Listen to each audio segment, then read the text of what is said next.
ও নবীজি কিন্তু এই কোরআনুল কারীম কিয়ামত পর্যন্ত দুনিয়ায় থাকবে। আওয়াজ দিয়ে বলেন মারহাবা। আল্লাহ পাক ডাক দিয়ে বলে নবীজি কিয়ামত পর্যন্ত এই কোরআনুল কারীম থাকবে।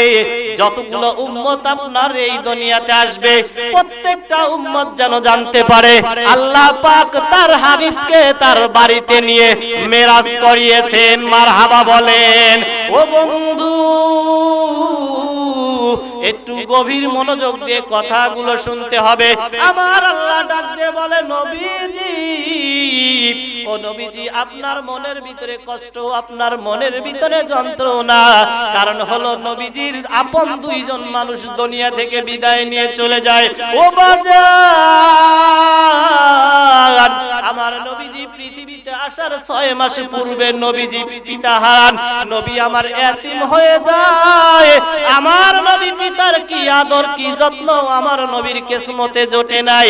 আমার আল্লাহ ডাক দিয়ে কয় নবীজি নবীজি আপনার জন্মের 6 মাস পূর্বে পিতা চলে গেছে। ও নবীজি নবীজির 6 বছর পরে তার আম্মা জান এই দুনিয়া থেকে বিদায় নিয়ে চলে যায়, নবী আমার এতিম হয়ে যায়। ও বাজান আমার নবীর মাও নাই বাবাও নাই, নবী আমার এতিম হয়ে মক্কার সমাজে লালিত পালিত হতে থাকেন। ও বাজার নবীজি আমার যতক্ষণ পর্যন্ত নবুয়তি পাইলেন না, অর্থাৎ নবীজির 40 বছর পূর্ণ হয় নাই, আমার আল্লাহ পাক নবীর উপরে এই কোরআনুল কারীম নাজিল করে নাই। মক্কা নয় সারা দুনিয়ার সবার কাছে আমার নবী আল্লাহ আমিন। আমার নবীজির উপরে যখন এই কোরআনুল কারীম নাজিল হয়ে গেল, আমার নবীর শত্রু তখন বাড়লো না কমলো।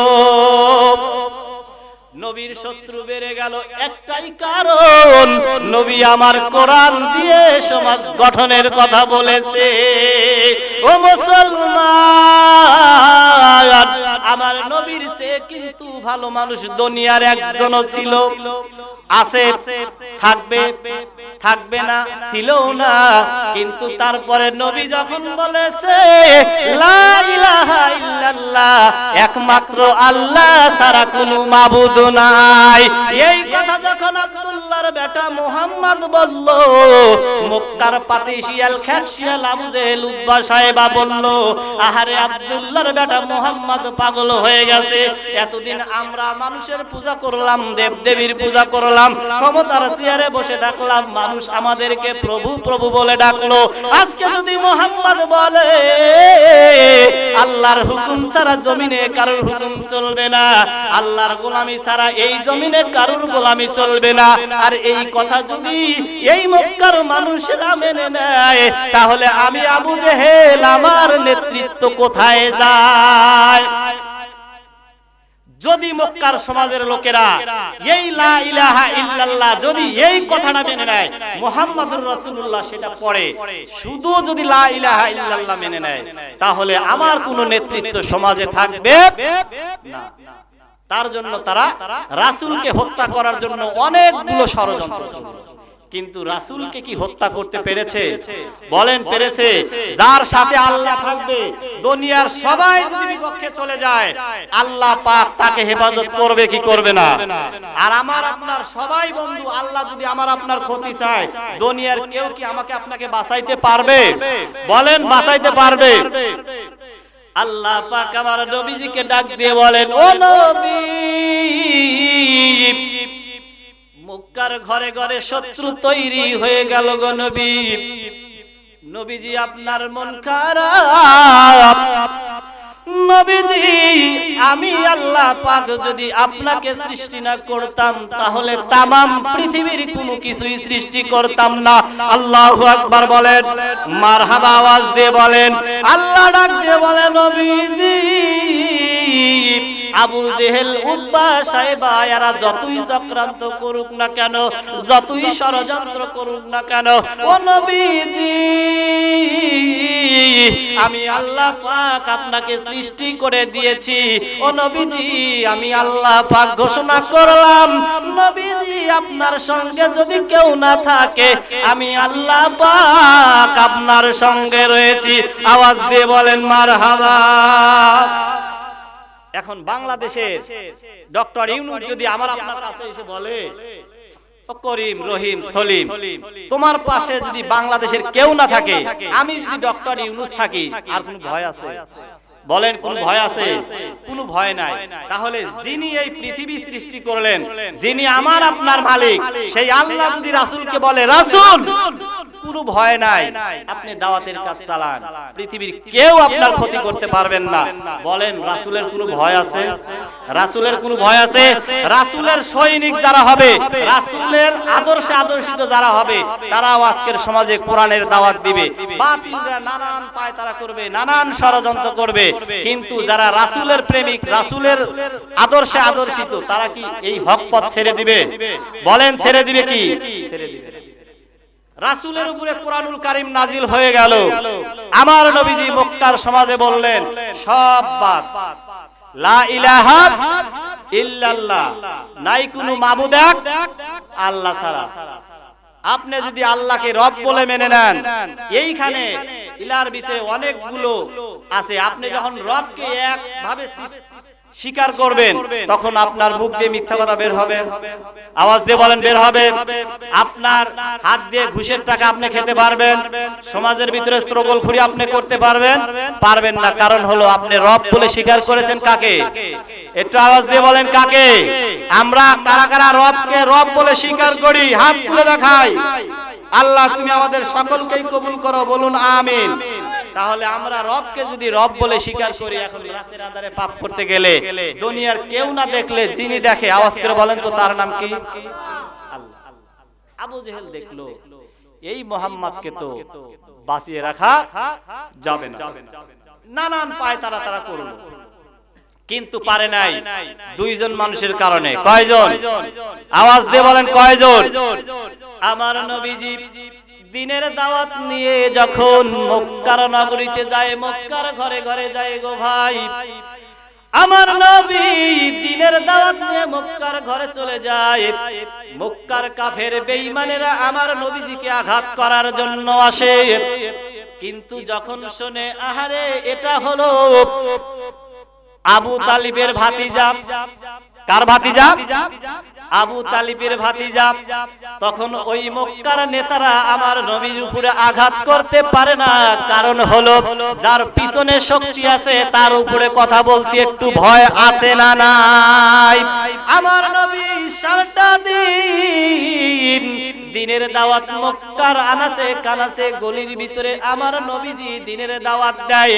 কাফের মুশরিকদের শরীরগুলো জ্বলে, কিন্তু নবীজিকে কোনো কথা বলতে পারে না, কারণ হলো আমার নবী আবু তালেবের ভাতিজা। আমার নবী জন্মের 6 মাস পূর্বে পিতা হারাইছে, নবীজিকে 8 বছর পরে থেকে আবু তালেব পিতনি স্নেহে নবীজিকে লালন পালন করেছে। ও বন্ধু, এই আবু তালেবের এমন একটা অবস্থা হয়ে গেল, শিয়াবে আবু তালেবে 2.5 বছর এই আবু তালেব নবীজিকে সহযোগিতা করার কারণে আবু তালেব সহ আমার নবীজিকে সহ যারা দিন গ্রহণ করেছিল তাদেরকে নির্মম ভাবে জেলের ভিতরে অর্থাৎ শিহাবে আবু তালেবের ভিতরে বন্দী করে রেখেছিল ওই কাফেরেরা। ও বাজার, শিহাবে আবু তালেব থেকে যখন ছাড়া পাইল, আবু তালেবের এমন অবস্থা, আবু তালেব খাইতে পারে না, কথা বলতে পারে না। আমার নবীজির অন্তরের ভিতরে ব্যথা, আহারে আমার চাচা দুনিয়া থেকে বিদায় নিয়ে চলে যাবে, কিন্তু আমার চাচা যতই আমাকে ভালোবাসুক, চাচা মুসলমান না কাফের? একটু আওয়াজ দিয়ে বলেন, মুসলমান না কাফের? আমার নবীজির কলিজার ভিতরে ব্যথা, আহারে যেই চাচা পিতৃ স্নেহে আমাকে লালন পালন করলো, এই চাচা দুনিয়া থেকে বিদায় নিয়ে চলে যাব। ও আল্লাহ, আমি রাসূল, আমার মনে বড় আশা, মৃত্যুর সময় আমার চাচা যদি একটাবার কালেমা পড়তো। আমার নবী একবার আবু তালিবের কাছে যায়, আবার নবী পিছনের দিকে যায়। নবী একবার আবু তালিবের কাছে যায়, আবার পিছনের দিকে যায়। আমার নবী আবু তালিবের কাছে গিয়ে বলে, চাচা গো, ও চাচা, পিতার আদর যত্ন কেমন? আমি মুহাম্মদ পাই নাই। ও চাচা, পিতার আদর যত্ন না পাইলে কি হবে? কোনদিন তো আপনি পিতার অভাব আমাকে বুঝতে দেন নাই। চাচা গো, এই সর্বশেষ সময়ে আপনার কাছে একটা আবদার করি। চাচাজি, এই সময় যদি আপনি মুখে উচ্চারণ করতেন লা ইলাহা ইল্লাল্লাহু মুহাম্মাদুর রাসূলুল্লাহ।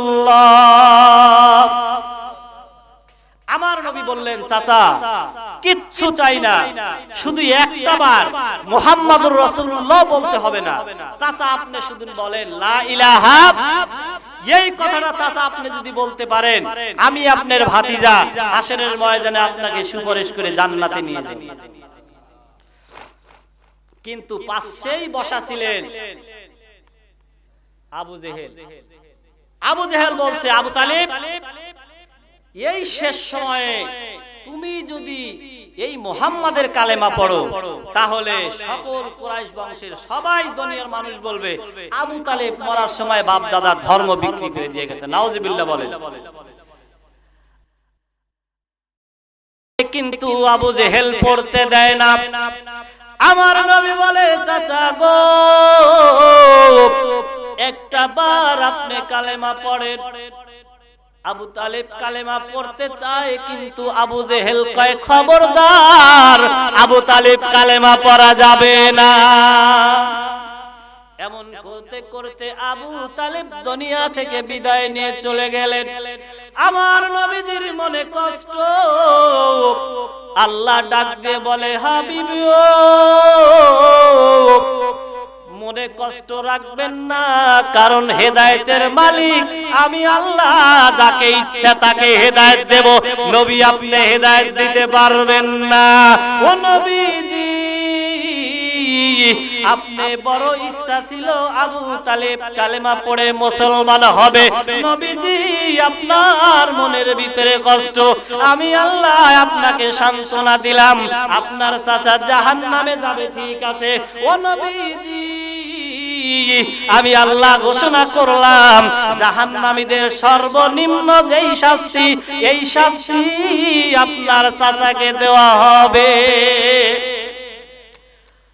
নবীজির মনের ভিতরে একটু সান্ত্বনা। আমার নবীর মুখে একটু মুস্কি মুস্কি হাসি।